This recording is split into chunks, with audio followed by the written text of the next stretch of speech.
कविता ने खाना खाया और प्लेट एक साइड में रख दी और चादर ओढ़कर सोने की कोशिश करने लगी। वहीं दूसरी तरफ राज ने भी खाना खाया और अपने बेडरूम में जाकर लैपटॉप पर फिर से काम करने लगा। बीच बीच में वह एक फ़ोटो देखता और मुस्कुरा देता। थोड़ी देर काम करने के बाद वह भी लेट गया।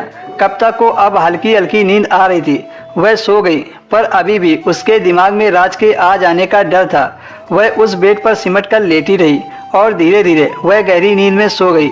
रात के अंधेरे में एक लड़की अपनी कार में चलते तेज म्यूजिक की आवाज़ पर लगातार झूमती हुई मस्ती से अपनी कार ड्राइव कर रही थी।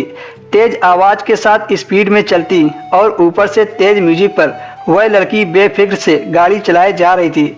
उसकी बंद आंखें और म्यूजिक पर थिरकते उसका पैर, एक हाथ से पकड़ा स्टीयरिंग और दूसरे हाथ से नाचते हुए उस लड़की को देखकर ऐसा लग रहा था जैसे उसे किसी बात का डर नहीं था।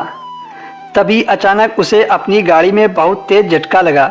उसने तुरंत सामने की तरफ देखा तो उसने अपनी गाड़ी बड़ी मुश्किल से कंट्रोल किया और झटके से ब्रेक लगा दिया। उसका दिल बहुत तेजी से धड़क रहा था। वह खुद पर काबू कर पाती तब तक उसे किसी चीज़ की बहुत तेजी से टकराने की आवाज़ आई।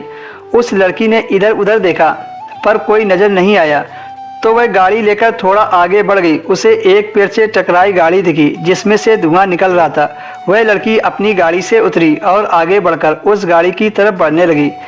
तभी उस गाड़ी से और तेजी से धुआं निकलने लगा। वह लड़की और भी घबराने लगी, फिर भी आगे बढ़ती रही। उसके पैर पूरी तरह से कांप रहे थे, पर फिर भी वह अपने आप को आगे बढ़ने से रोक नहीं पा रही थी। वह जल्दी से आगे बढ़ी तो देखा खून से सना हाथ गाड़ी से लटक रहा था। खून देखकर वह चीख पड़ी। कविता भी झटके से चीखते हुए उठ गई। वह पसीने से लथपथ थी।